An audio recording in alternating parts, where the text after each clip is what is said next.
Olá pessoal, bom dia. Aqui quem fala é o professor Marcos. Galera, eu vou explicar para vocês a prova, tá bom? Eu vou explicar questão por questão. E aí, caso vocês tenham alguma dúvida, vocês perguntam no grupo para mim, certo? Que aí eu respondo.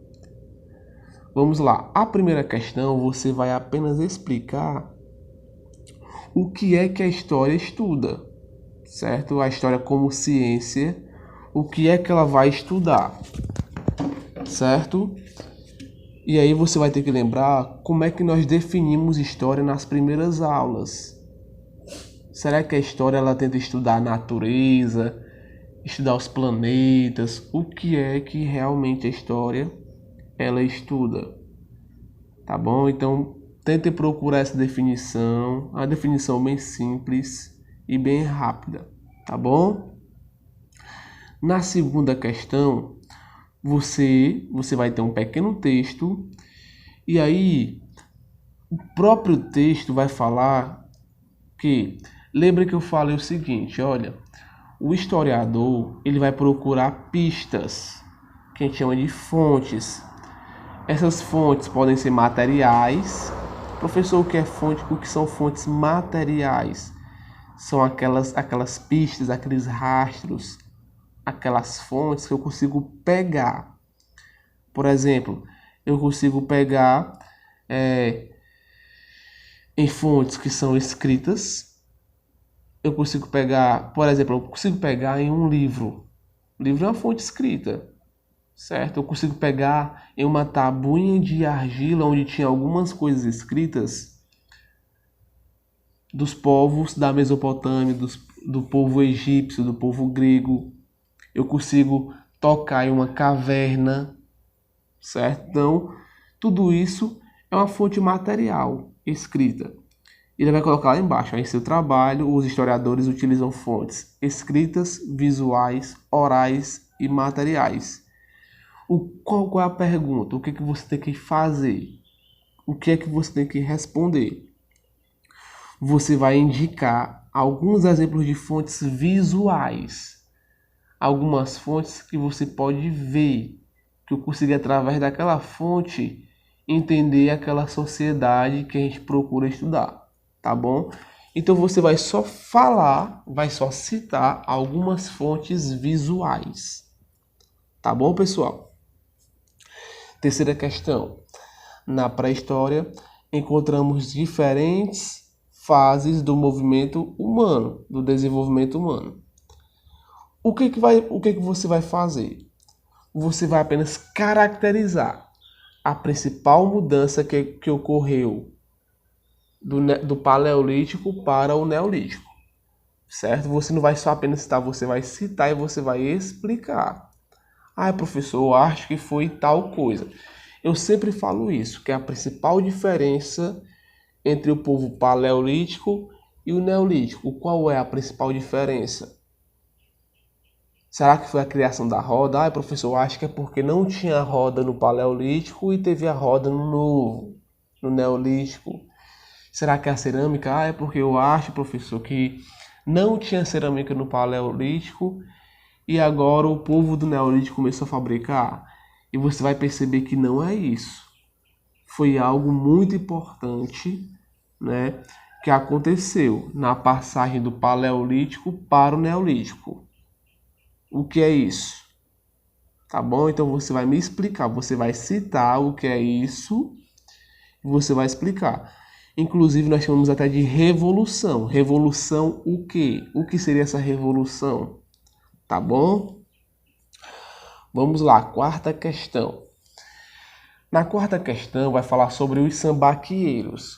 Professor, o que eram os sambaqueiros?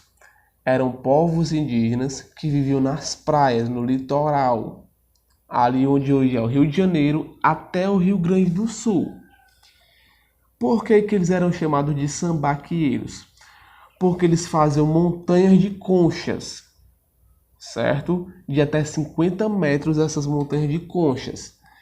E aí o nome dessas montanhas de conchas que eles pegavam da praia e começavam a amontoar eram chamados de sambaquis. Ok? Vamos lá. o que que você vai fazer? Você vai só falar qual é a importância desse sambaqui, dessas montanhas de conchas para a arqueologia. Apenas isso. Simples e fácil. Tá bom? Quinta questão. Lembra que eu falei que os povos indígenas brasileiros, eles eram chamados de povos originários ou nativos? Você só vai explicar por que que os indígenas brasileiros são conhecidos como povos originários. Você vai apenas definir isso, originário. Por que que os indígenas são considerados povos originários? Ok? Fácil também. Sexta questão, galera. A parte da sexta você vai ter que ter cuidado. Por quê? Porque só tem uma opção correta. Certo? Então leiam com cuidado os itens e tudo mais e você vai responder as questões que são necessárias. A sexta questão, você vai apenas informar por que que o historiador pode ser comparado ao detetive. Simples. Nós até brincamos durante as aulas de cidade dorme, que até eu falo, olha, tem o detetive, tem o historiador, né? Por quê? Porque o papel do historiador é muito parecido com o papel do detetive. Eu tenho que procurar pistas, né? Rastros, que são as fontes e tudo mais. Então você vai marcar a opção que é correta. Sétima questão. Vamos lá. Você vai ter um trecho, certo? Você vai ter um trecho de um livro. O que que você vai fazer? Você vai marcar a alternativa que indica qual era a formação dos grupos humanos no período histórico citado no texto. Então o texto vai lhe dar algumas características. E aí você vai falar, será que esse povo ele era um povo ceramista? Eles eram agricultores sedentarizados? Eles eram caçadores e coletores nômades, homens e mulheres sedentarizados? Ou eles eram coletores nômades e caçadores sedentarizados? Então você vai apenas ler o texto e de acordo com o texto marcar o item correto. Tá bom? Lembrem que só tem um item certo. Vamos lá. Oitava questão. A arte, vamos lá. No Brasil, até nós falamos isso, se eu não me engano, no capítulo 3, sobre os ceramistas, que era um povo do Brasil, um povo originário do Brasil, nativo, que já fabricavam cerâmicas, que era um povo já mais avançado tecnologicamente, certo?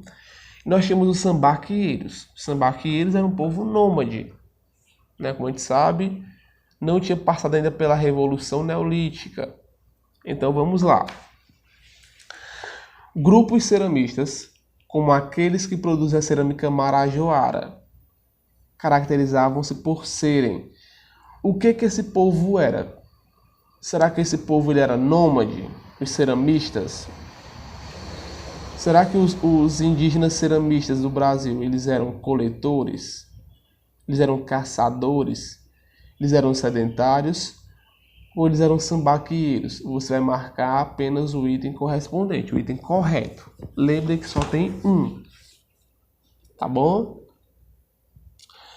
Nona questão, você vai ter a cultura indígena é transmitida por diferentes gerações por meio de... Aí eu falei como é que era, como é que a tradição, a cultura indígena é passada. Tá bom? De geração em geração. E a 10ª questão, embora alguns não admitam, todas as religiões são sincréticas.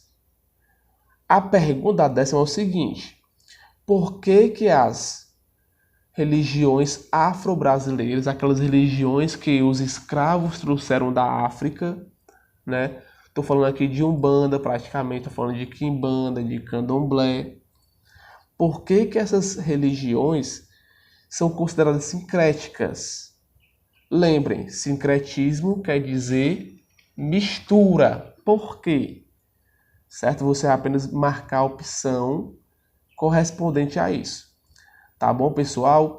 Então a prova está fácil, leiam com calma, não tenham pressa para responder, certo? Respondam com cuidado. Algumas vezes o próprio texto vai dar a resposta da questão. Então, tenham paciência, tenham calma e façam a prova com cuidado, que eu sei que vocês vão tirar um 10. Tá bom, galera? Abraço e até mais.